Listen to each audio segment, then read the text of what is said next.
poucas palavras. Um olhar sobre o mundo, a vida e a sociedade, à luz da Palavra de Deus, com Augustus Nicodemos. Olá, você que nos acompanha em todos os programas Em Poucas Palavras, e aqui estamos em mais uma edição para acompanhar você com as suas dúvidas através dos nossos meios pelos quais você pode entrar em contato, especialmente o e-mail em poucas palavras @terra.com.br. Eu sou Natsan, apresentador do programa, comigo, pastor Augustus. Querido ouvinte, nossa saudação nesse programa e a nossa oração em seu favor, para que Deus use essas poucas palavras para abençoar a sua vida, esclarecer, orientar, encorajar, instruir, repreender e educar na verdade. Que queira Deus usar esse programa na sua vida, na vida da sua família. Divulgue o programa, porque nós cremos que através dele Deus pode levar a luz do Evangelho, luz da verdade a muitos que estão em dúvidas e precisando de orientação.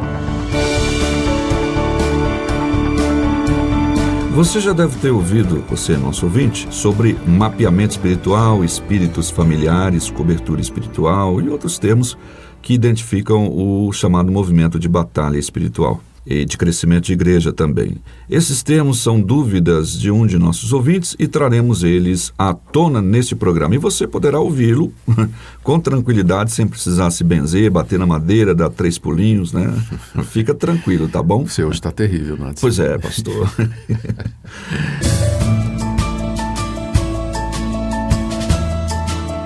O Bruno Arruda escreve: obrigado pelo programa que é tão esclarecedor de várias questões, mesmo em poucas palavras. Ele também pede ao pastor Augustus que esclareça algumas das doutrinas da batalha espiritual. Pastor, ele citou aí no seu e-mail mais de uma dezena dessas doutrinas e expressões, mas eu separei algumas para que o senhor possa dar o parecer bíblico em relação a elas, como por exemplo, mapeamento espiritual, espíritos familiares, laços de alma, legalidade de demônios, objetos consagrados ou outros termos que o senhor achar conveniente nesse momento. Ok.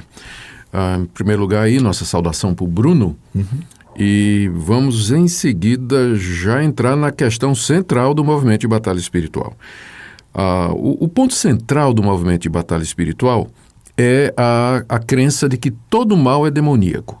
Tudo de ruim que acontece na raça humana é produzido pela ação direta de algum demônio. E quando eles falam de mal, é não somente o mal circunstancial, tipo doença, perda de emprego, circunstâncias desfavoráveis que acometem a raça humana, mas também o mal moral. O pecado seria resultado da atuação direta de algum demônio. Então tem demônio que produz homossexualismo, que produz adultério, que produz infidelidade. Eles até chegam a identificar esses demônios com aqueles deuses da Umbanda, Pombagira, Preto Velho, Tranca-Rua e por aí vai. Então esse é o conceito basilar, fundamental do movimento de batalha espiritual. É que todo mal é resultado da ação direta de algum demônio especializado em produzir aquele tipo de mal. Eu cheguei a ver uma literatura da Neuza Itioca que ela entrevistava demônios. Sim. E tinha até o nome de cada um, né? A Neuza Itioca, na tese de doutorado dela, que foi feita sob a orientação do Peter Wagner, no seminário de Fuller, na década de 80, no final da tese dela, e exatamente a tese dela tem como título Os Deuses da Umbanda, ela traz um apêndice, né? Tem uma tabela onde ela identifica os demônios que agem no Brasil com os deuses da Umbanda, associando inclusive com o tipo de pecado que eles produzem, coisas que eles gostam e assim por diante, né? A questão é que não tem nenhum fundamento bíblico, né? Para isso, a Bíblia nos adverte da existência dos demônios, da ação de Satanás, das estratégias deles, mas a Bíblia é muito discreta, né? No que se trata a origem dos demônios, o nome deles, a relação deles com determinadas atitudes que as pessoas cometem, não é? Então, há uma extrapolação muito grande. E esse é um dos grandes problemas do movimento de batalha espiritual. É que eles baseiam as suas afirmações em experiências, em conhecimento de outras religiões, especialmente as religiões voltadas para o ocultismo, a profecias, revelações diretas da parte de Deus. Entrevistas com demônios. Entrevistas com os demônios, mas a fundamentação bíblica realmente fica faltando, Natsan. Então, veja, eu preciso dizer... A Bíblia, para mim, é muito clara. Existe uma batalha espiritual. Sim, obviamente. Óbvio, né? Os demônios, eles estão ao nosso redor. Eles têm como objetivo nos destruir, atrapalhar nossa vida, impedir o testemunho de Cristo e causar a destruição máxima que eles podem, enquanto não chega o dia do juízo, quando eles serão definitivamente condenados ao tormento eterno, né? Então, isso aí ninguém duvida. Eu creio que há uma batalha espiritual acontecendo.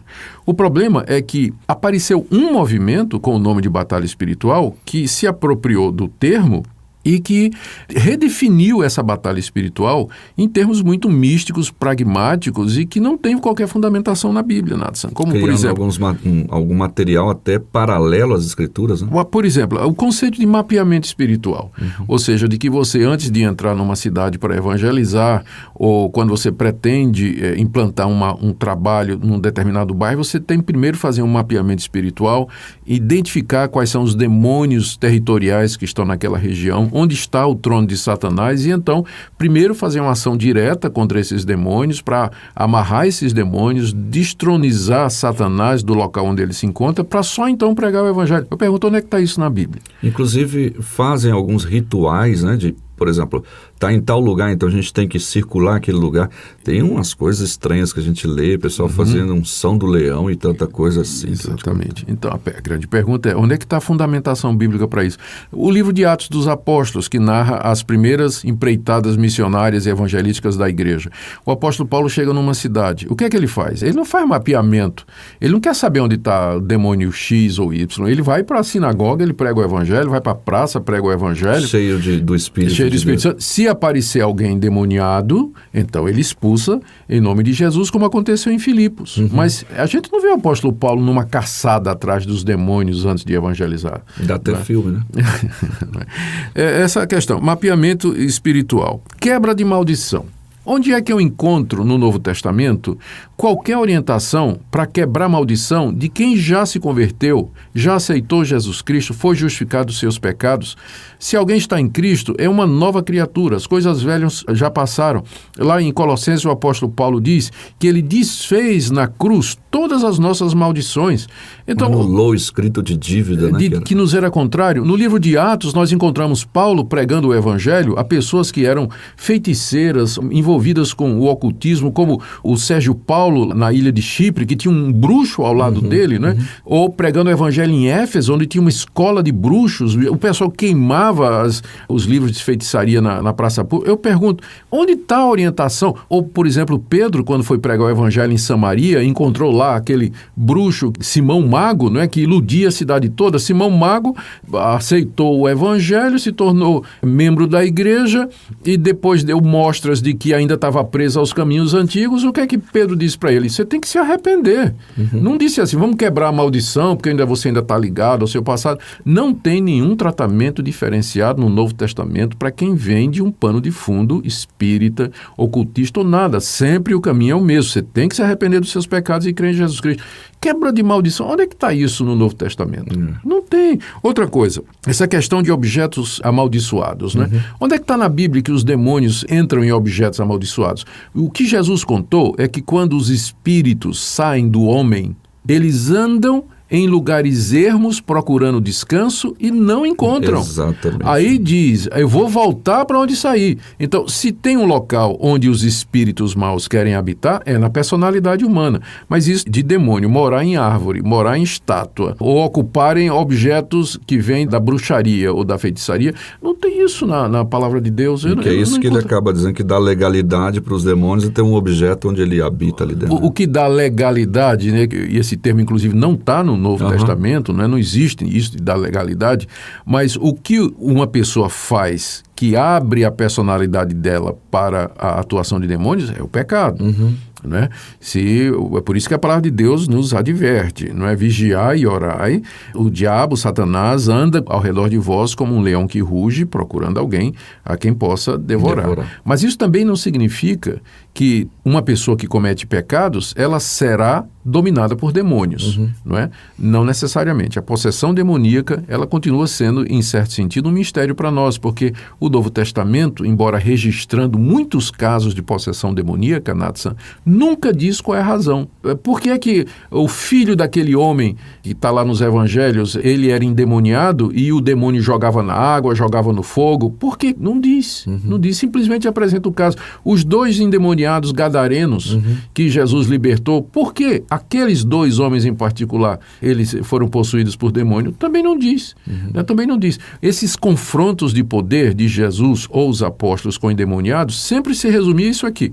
Uma vez identificada a possessão demoníaca, sai em nome de Jesus. Exato. E resolvia o problema. Ninguém estava dando microfone para esses demônios estarem falando, não havia questionamento de por que você entrou aí, o que é que te deu legalidade, né? Era expulsão sumária, não tem acordo nem conversa com o demônio. Porque eles possuíam, a Bíblia não revela agora, porque não possuíam, é porque Jesus Cristo, o Espírito Santo habita no coração. Agora, em se tratando de cristão, de gente que é convertida e que tem o Espírito Santo, não existe essa possibilidade da possessão demoníaca, porque maior é o que está em nós do que aquele que está no mundo. Não há no Novo Testamento nenhum exemplo de um discípulo de Jesus sendo exorcizado. Não tem, né? Jesus não recomenda, os apóstolos não recomendam a expulsão de demônios de quem é crente como solução para os problemas. É incompatível. É incompatível, né?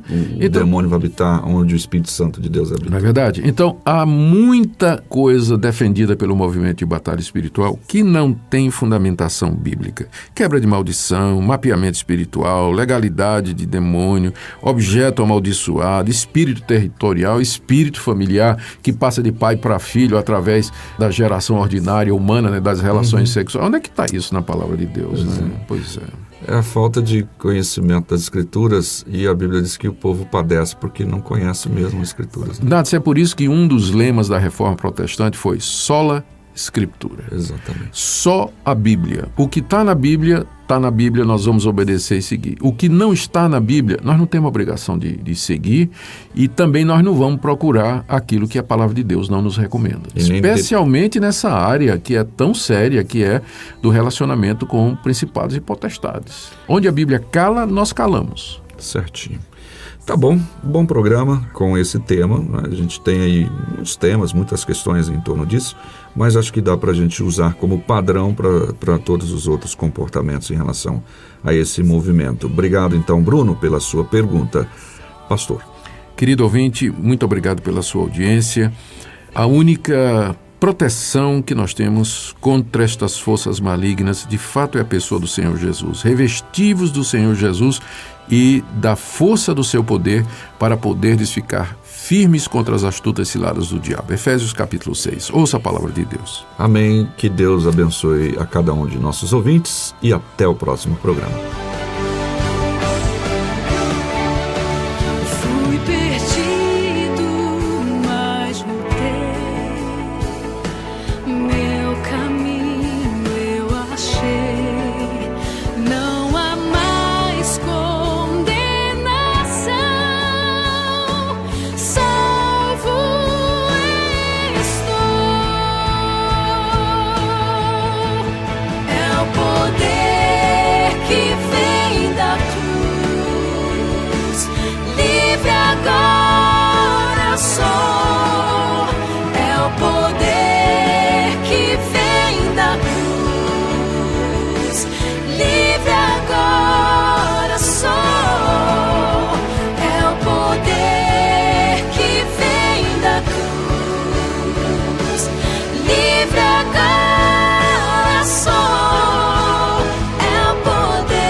Em poucas palavras, um olhar sobre o mundo, a vida e a sociedade, à luz da palavra de Deus, Apresentação Nadson Matias. Comentário Augustus Nicodemos. Um programa da Primeira Igreja Presbiteriana de Goiânia, Rua 68, esquina com 71 Centro. Visite o nosso site www.pipg.org.